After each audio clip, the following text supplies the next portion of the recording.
I'm here today with a 2024 Chevrolet Equinox EV 2RS. And this isn't a press loan. I actually leased it for 2 years so I can do long-term evaluation. And quite honestly, I've always been a little bit of an Equinox fan. I owned one, a 2011, for about 5 or 6 years, and it served me and my wife very well. So when the Equinox EV was announced to come out, I immediately started thinking maybe we'll add that to the stable and check out the electric version now that we had the gas version for a while. Okay, what we're going to do here today is sort of initial impressions, walk around, talk about some of the features. This is, after all, the most affordable electric vehicle offered by General Motors currently, now that the Bolt EV is on a temporary hiatus. They stopped selling it earlier this year. They claim to be bringing it back around 2025. I own a 2023 Ice Blue Bolt EV, and I've been happy with it so far. All right, so now let's check out the Equinox EV, and I'll offer some of my initial thoughts after owning it for about 2 weeks.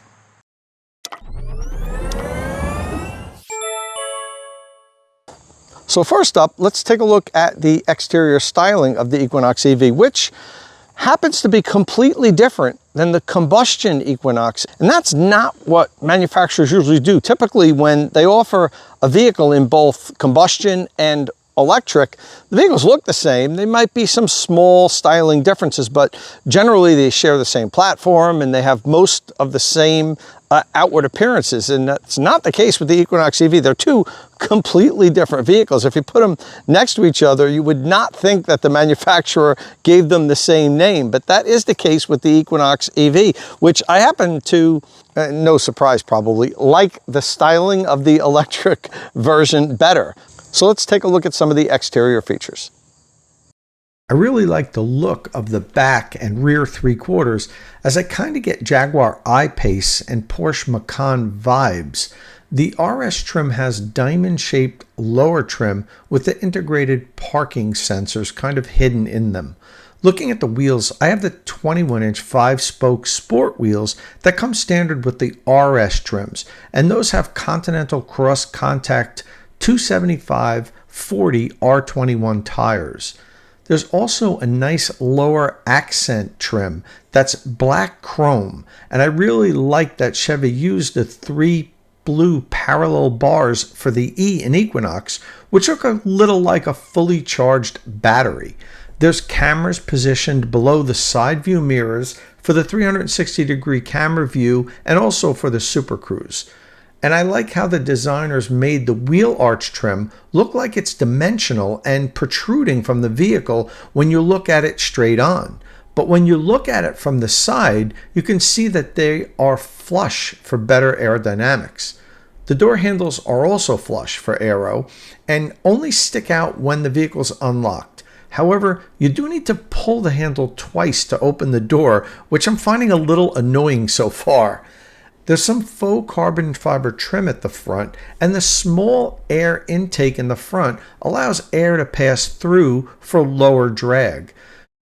You find the same diamond pattern trim on the front bumper as in the rear, and the faux carbon fiber grille for air intake is located between the small LED headlights and just below the light bar, which is also LED.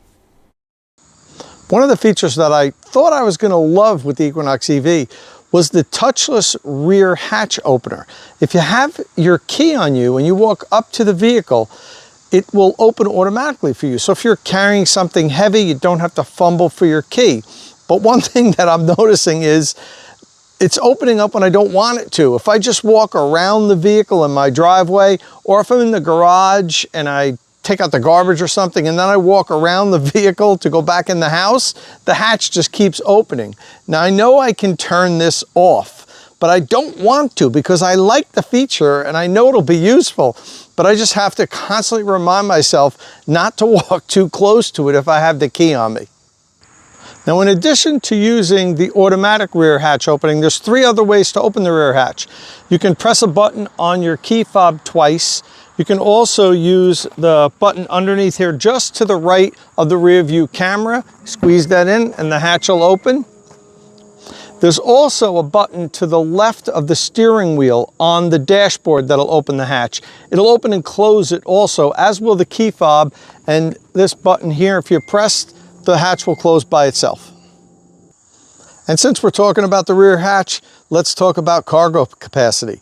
The Equinox EV has 57.7 cubic feet of cargo capacity with the 60/40 rear seats folded flat. They do fold relatively flat, I notice. Not perfectly, but pretty close to that. And there's also a lower storage area here that if you lift up, you'll notice it kind of wedges itself between the two sides and it holds it up, which is a nice feature to have. You can also pull this thing out and remove the whole thing if you'd like to. And that reveals a lower compartment down here where the complementary dual voltage level 1, level 2 portable charger is kept. Now, this is complementary with the 2024 Equinox EV, but from what I understand, the 2025 model will not come with the portable charger. That will be an additional cost if you want to buy it. I don't have 100% clarity on that, but that's, from what I understand, that's the way it's going to work. But you do have this lower cargo area here that looks like it's about 12 inches deep, so you could definitely fit some extra cargo under there. And there's also a 12-volt power supply on the left sidewall. And one last thing about the cargo area, you may have noticed there is no cargo shelf. That's because it is optional with the 2RS that I got. So I didn't get it. I really don't need one. I usually take them out of the vehicles that I have because they just get in the way when I'm loading stuff up in the back. I'm lucky enough to live in an area where there's not frequent automobile break-ins and people robbing your stuff. I know in a lot of areas that happens quite frequently. It really doesn't happen much where I live. So for me, it just gets in the way and I always take it out. So I wasn't going to pay extra for that option, but you should know if you do want one, you do have to check that box because it doesn't come standard with the Equinox EV. All right, well, that's the rear storage. Now let's take a look at the front storage. 2 pulls on the tab to open up the hood. And what do we have here? Nothing. Unfortunately, the Equinox EV does not have a frunk at all. And that's disappointing because this is a dedicated platform, the Ultium platform. Not all the time, but usually when manufacturers make a dedicated electric vehicle platform, they're able to figure out a place to put some storage. And GM wasn't able to do that with the Equinox. There's nothing up there but the front motor, power electronics, air conditioning, all that goodies. It's unfortunate they didn't have a little space just to maybe keep the charging cable up there. So the whole back storage area is used for things that you might need on a road trip or whatever. But nope, no frunk on the Equinox EV. So next up, let's talk about performance and charging. I have the single motor front wheel drive Equinox EV. It's also available in a dual motor all-wheel drive. There's no rear-wheel drive variant. It's either all-wheel drive or front-wheel drive. And in front-wheel drive trim, it has 213 horsepower, 236 pound-feet of torque, and the EPA range rating, regardless of what size wheels you have, is 319 miles per charge. Now, as far as 0 to 60, Chevrolet doesn't provide a 0 to 60 figure for the single motor front wheel drive variant. They do for the all-wheel drive, but for the front wheel drive, they don't. So I have some 0 to 60 apps that I use on my phone, and I'm getting consistent times between 7.5 seconds and 8.1 seconds 0 to 60. So it's no barn burner. I'm going to call it at around 7.7 because that's kind of the average of all of the runs that I've done. And there's some other news outlets out there that have actually tested it on a track with the right instrumentation, and they've come in that 7.7, 7.8 area. So I think it's safe to say that's about what you're going to get 0 to 60, which is not very quick. As a matter of fact, my 2023 Bolt EV is faster than the front-wheel drive Equinox EV, but you know, it's not designed to be a track car, and it's got more than enough power, in my opinion, for the average family that's, you know, using this just to haul around the kids and so forth. If you do get it in the all-wheel drive trim, it gets up to 288 horsepower with 333 pound-feet of torque, and that has an EPA range rating of 285 miles. So you lose 319 to 285. It's about 34 miles, I guess that is, if my maths are correct, which is a lot of range to lose. It's more than 10% of the range to get that all-wheel drive feature and the more power. But if you need all-wheel drive, if you live in areas that you frequently get a lot of snow, I can totally understand that, but I have two other vehicles in the stable here, the Lightning and the Rivian, that are all-wheel drive, and if it gets really tough in the winter and there's a lot of snow and ice, we'll just use those vehicles and keep this in the garage for a bit. But in the all-wheel drive version, goes 0 to 60, or at least Chevrolet's posted figures are 5.9 seconds. So it's almost 2 full seconds faster in all-wheel drive trim than the front-wheel drive trim that I have. And there is news for 2025. The 2025 Equinox EV, which should start coming out pretty soon, is going to have a little bit more power. The front-wheel drive version is going to have 7 more horsepower, so it's going to have 220 horsepower, and the all-wheel drive version is going to have an even 300 horsepower, which is 12 horsepower more. So it's going to get a little bit of a performance bump. You know, should make a little bit of a difference, not a whole lot, but it'll make a little bit of a difference. Now, as far as charging, the Equinox EV has a standard 48 amp onboard charger, which means the vehicle can accept 11.5 kilowatt.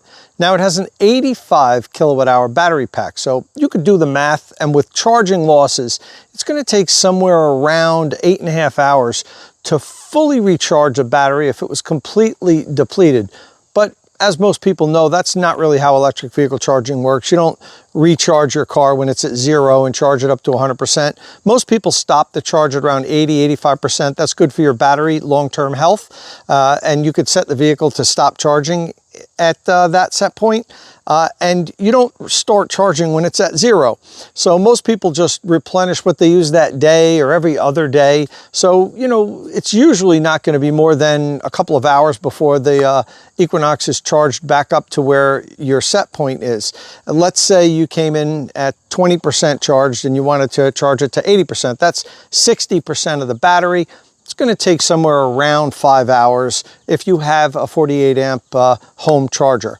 So that's for AC charging. As for DC fast charging, it gets a little bit complicated. Now, the Equinox EV has a maximum DC fast charge rate of 150 kilowatt.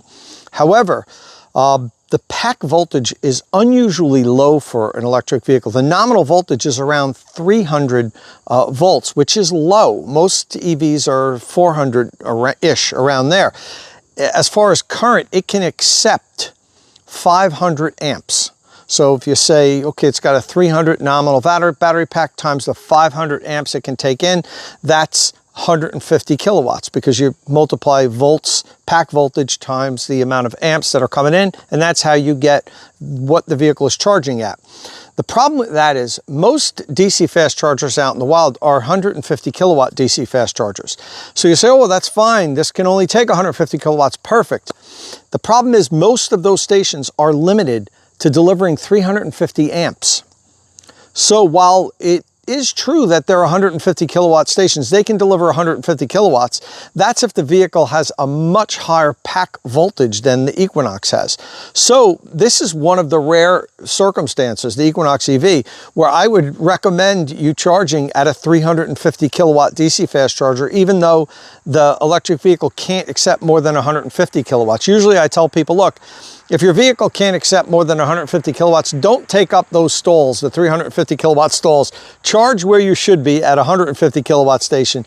However, with the Equinox, it's going to make a difference. You should be able to charge quicker on the 350 kilowatt stations. Now, I'm going to do a lot of charge recordings. I've already started. I'm going to have many videos on Equinox charging, so we really understand exactly how long it takes to charge from 10%, 20%, 30%, and so forth, whether you're on a 150 kilowatt station or a 350 kilowatt station. I'm gonna have all kind of graphs and stuff out there. So if you're a potential Equinox owner and you're interested in DC fast charging, I'm gonna have a lot of content here for you on that coming up soon. All right, let's take a look inside. We'll start with the back.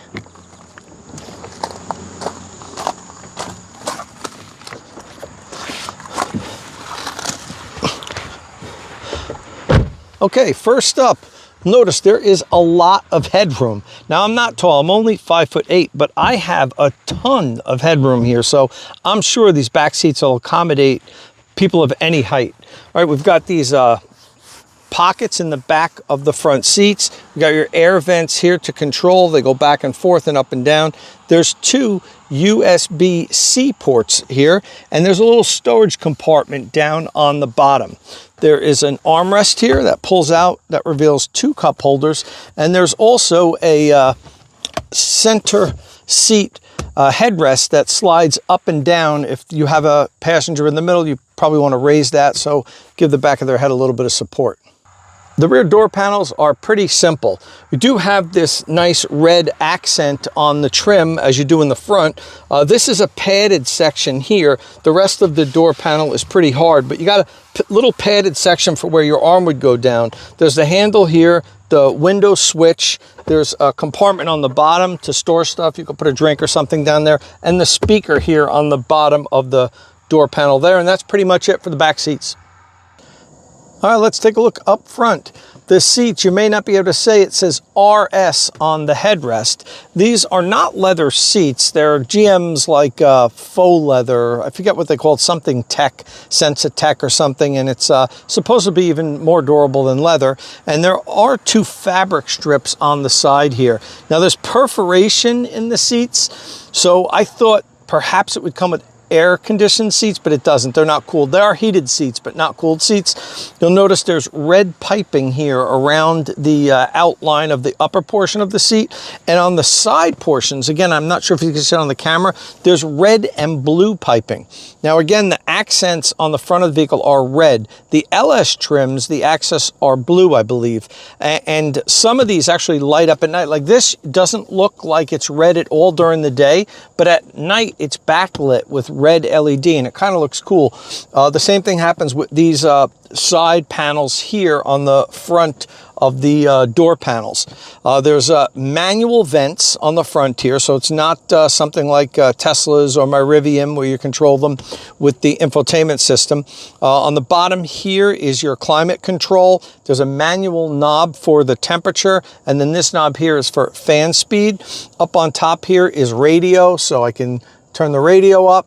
Could also turn it off, which is up on top here. It's a 17.7 inch infotainment screen. It's a huge screen. It's got a lot of features. We'll do a full feature overview, I think, at some point in the future, because there's so many things in here to go over. I think that that's going to warrant a full video, so I'm not going to go over that all now. The driver's display is 11 inches. It's really nice, and it's configurable. There's 5 different possible screens. You press a button on the right side of the steering wheel, and it changes between those 5 different screens. And one of the things that I am very happy to see is on one of those screens, there is a numeric state of charge. It's something that I have been pestering GM to do for years. They didn't put a numeric state of charge on the driver's display at all. You had to find it in your app, and it drove me mad. And all the videos that I did, I always said, I guarantee you GM's going to reverse their policy, and at some point they're going to put a numeric state of charge on the driver's display, and they did for the Equinox, so I'm super happy to see it there. The right side of the steering wheel, this is the right side, does voice control, your music, and also heated steering wheel, as well as I said, toggle between the driver's displays. Your left side does your Super Cruise. I got Super Cruise as an option, so we'll be doing some Super Cruise videos also. This is controls all the Super Cruise. There is a regen on-demand paddle on the left side of the steering wheel on the top, and below that there's also 2 other buttons behind the steering wheel, and that changes your radio stations. On this side there's a rocker switch also, and that does the volume of your radio. So you have rocker switches on both sides in addition to the regen on demand. Your gear shifter is here. You've got reverse up. You have to pull it towards you and pull it up. Drive is pull it towards you and pull it down. Neutral is just pull it in and hold it. And on the end end here, you press it and it goes into park. Your left stalk here controls your wipers, basically your wipers. The headlights aren't controlled anywhere on any buttons or anything, and it threw me for a loop when I first got it. They're actually in the infotainment system. On here, you press lights and you have the option to turn them off, have them on auto, which I do all the time. And then, you know, select any specific type of lighting that you want. So that's unusual, but that's how they have it set up there. What else? We've got 2 cup holders. We've got 2 USB-C ports here. There's also a little intersection here for you to put stuff like sunglasses. There is no wireless phone charger. It's not even available yet. I think it's going to be available in 2025. You can't get it now. And it's odd because the center console has a depressed area for a cell phone to hold it. So you'd really think it fakes you out. You would think it was a wireless phone pad, but it's not currently set up to work that way. I'm fine with that. I don't like wireless phone pads. I haven't found one that I actually like and use. I always just plug in my my USB-C cable. I think those wireless charging pads are just like phone heaters. All they do is get my cell phone super hot, and they charge it like, you know, a couple % per hour. They're useless. I haven't found a car, and I review all these different vehicles, that I was impressed with the wireless charging pad. So I'm fine that it doesn't have it. There's also a lower storage compartment down here under this center console, as well as the storage compartment here, which lifts up, and you've got this separate section here that pulls out, and then a deeper section down here. There's nothing else in there. There's a little light, but there's no other USB-Cs or anything like that. This folds down. This isn't very soft. It is padded, but I think the center armrest could be a little bit softer, but hey, you know, this is GM's entry-level electric vehicle. I know everything can't be as plush as a premium vehicle would be, but it's not uncomfortable, but it could be just a little bit softer. We also have a glove box over here, regular traditional glove box. The air vents, as you can see here, you manipulate them manually. And what else do we have in here? Oh, on the left side of the steering wheel, there is a couple of buttons there to control the amount of light on the instrumentation, as well as open the rear hatch. You can also put the parking brake on and turn off the auto hold feature of the vehicle. So, well, that's it for a quick overview of the interior. Let's do a real quick infotainment overview. I'm not going to do a deep dive, as I said, because I'm going to make a whole dedicated video on that, but let's take a quick look at the different options in the infotainment system. State of Charge is powered by Qmerit. After I've helped you decide which electric vehicle charging equipment you're going to buy, follow the link in the description of my videos and let the EV charging installation professionals at Qmerit install it. All right, so I'm in the Equinox now. Let's take a quick look at the infotainment system. Again, I'm going to do a full comprehensive video on this. That's probably going to take like 40 or 45 minutes. There's so many things in here. This is just to give you a little bit of a brief overview of what it looks like. Okay, so let's take a look at the screen now. I've got my maps up there. It has Google Maps natively installed in the vehicle. You don't need a phone to pair with the vehicle to have Google Maps. It's built in, and so is Google Assistant. On the downside of that is there is no Android Auto or Apple CarPlay. I know a lot of people are not going to be happy about that. I'm used to using Android Auto. I use Android phones, and so it's going to be a little bit of an adjustment for me too. But again, I don't get that in my Rivian R1S either, so I get used to it, although I drive the Lightning probably more, which has Android Auto. Okay, so let's take a quick look here. We're on Maps now. If you press the home screen here, you see you've got some options. That's actually the second screen. This is the main screen here, and these are configurable. You can grab something and move it over to here or whatever. I have the things that I'm looking at mostly up front here. As you can see, camera, vehicle status, charging, drive mode, settings, audio. Those are the things that I'm in there mostly to play around with. So the one thing, let's take a quick look at the camera. Now, the camera's nice and crisp and clear, but I'm disappointed that it's so small. I've got this giant 17.7-inch screen, and then when the camera comes up, it's tiny.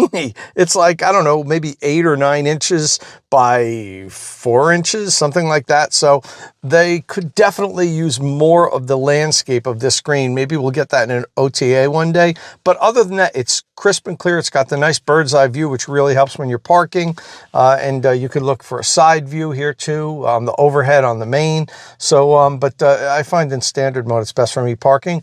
Love the camera, don't like the size of the display. Hopefully we can get that improved. Vehicle status, this is tire pressure, energy information, trip information, stuff like that. Charging, here you can do a bunch of stuff here. You can set your maximum charge rate, you can set schedules. There's a lot of stuff in here. These are local charging locations. So that's pretty much what you're going to get in charging. Drive modes, there's normal, sport, snow and ice, and my mode. My mode's configurable. I have it set for the steering feel to be sport, the brake feel to be normal, acceleration to be sport, and I have to be honest with you, even in sport mode, this is not a fast EV. This is the front wheel drive single motor one. Probably will feel differently with the all-wheel drive one once I get a chance to drive that, which I'm gonna soon. Motor sound, oh God, in both normal and sport mode, it has an artificial motor sound, but you can turn it off if you configure that in your My mode, which is reason enough to configure your own My mode, in my opinion. I know some people like it, and I'm glad they have it for those people because it should be optional if you want it, but most people that drive EVs really don't find that artificial noise, engine noise to be necessary at all. Settings, got a whole bunch of settings in here. This is really what I want to go through when I do the deep dive video. Audio, it's Alexa, your ambient lighting. You could change all kind of different lightings. You could set it to drive mode. So there's a lot of options in there. And then over here, maps, phone. These are more controls here. Dome lights, camera, traction control, auto high beams, window lockout, park assist. That's what you're going to get in there. Now on the side over here, it's one pedal driving. As you can see, I have it activated. This is where you turn on, reset your headlights. You see, I have mine set to auto. Keeps going off quickly. You don't have to have it on auto, or you can have the headlights turned off completely. As I mentioned earlier, there's no physical buttons for that. Everything is done right there. This button here, if you tab that, all right, come on. The vehicle will stay on for 60 minutes. You can get out of the vehicle with your key and everything, and it'll stay powered. If you don't want that, you just turn it off. And now here you hit vehicle off, and the vehicle is going to power off. If you don't do this, and if you don't do this, once I click this, I can't unclick it without turning the vehicle off. If you just put your vehicle in park, get up and get it out of the vehicle, it's going to power down and lock the doors. So you don't necessarily have to use that off button, but you know, it's there in case there's circumstances that call for you to be using that. But I've just been putting the vehicle in park and getting out, walking away with my key, powers down, locks the doors, and you're done. Down here on the bottom, you can see these are your HVAC controls. There's also physical knobs down below that you really can't see from this view, but there on the left-hand side is temperature. On the right-hand side is the fan control, which you can also dial it up here too. I'm not going to do that because we'll hear it on the video. The climate control systems have been working fine so far. It seems like it really cools the cabin quickly. It's in the summer now. We'll see about in the winter with the heat and the heated seats. Haven't had a chance to use those yet, but so far, no complaints with climate control. Okay, so let's take a look at these other buttons here on the top of the screen. This is a configurable sort of like home screen. You could set up depending on what you want to be showed there. I just leave it on maps all the time, but you could set that up to have your main screen display different things. This is your music here. Right here's maps, as we saw before. That's phone. I'm not going to tag that because you're going to see all the phone numbers of the people that I've called recently. All right, well, that's pretty much it for my infotainment overview. Look for my full in-depth, complete video on that in the coming weeks. And that's pretty much a wrap for my initial impressions of the Equinox EV. Let's jump out of the car for some final thoughts. So yeah, I leased a 2024 Chevy Equinox EV, and although it's only been a couple of weeks, I'm pretty happy with it so far. I hope this sort of introduction video was helpful, that you learned a little bit about the Equinox EV. There's going to be plenty of time to learn more about it because over 2 years I plan on making a lot of videos with this. And I'd appreciate if you guys let me know what exactly you want to see with regards to the Equinox EV. Now obviously I'm going to be doing tons of charge recordings, range tests, maybe even some comparison videos. I had mentioned that I'm going to do an infotainment deep dive because there's so much in there. We'll go over everything so you know exactly how to manipulate the different things that the vehicle offers. As far as cost, this in the 2RS trim, front wheel drive with Super Cruise, the sticker price was like $47,500, somewhere right around there, almost $48,000, which is not inexpensive, but this is a higher trim. You can get them for lower cost, and I think next year Chevrolet is going to come out with the base LT trim, which is going to be the lowest trim that they have, and I think it's going to be in the low 30,000s, like 32, 33,000, something like that. I don't believe the $29,000 Equinox EV is going to happen as was originally promised, but that's understandable because a lot's happened in the world in the last couple of years, and costs have gone up across the board for everything. You know that just by going out to eat or going to the supermarket, everything costs more. So I can understand why Chevrolet couldn't fulfill that promise of an under $30,000 Equinox. If you really want to get into an EV, a Chevrolet EV, and you don't have more than $30,000, the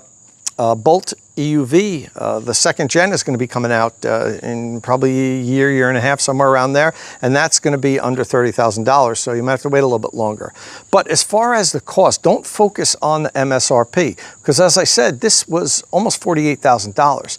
I made a one-time upfront lease payment of $7,000 for a 2-year, 20,000 mile, 10,000 miles per year lease on this. And that doesn't even tell the whole story. Here in New Jersey, we have to pay 3 years upfront registration fees.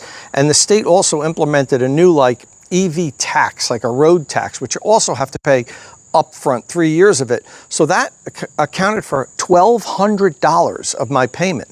So I actually paid $5,800 for a 2-year, 2,000 mile lease on this vehicle, and then $1,200 more for the state and everything. But the dealership in Chevrolet didn't get that. So really it was $5,800. That's because the Equinox EV does qualify for the $7,500 federal tax credit. And there's some other incentives that Chevrolet is throwing out there now, like loyalty incentive. I have a Bolt EV, loyalty, conquest incentives. If you own another vehicle from a competing brand, they have college. If you're a college grad, recent college grad, they have Costco discounts. There's all kinds. There's like 10 different things that you can qualify to push that lease cost down and get you into one of these. You should definitely be able to get into an Equinox EV all in for less than $300 a month.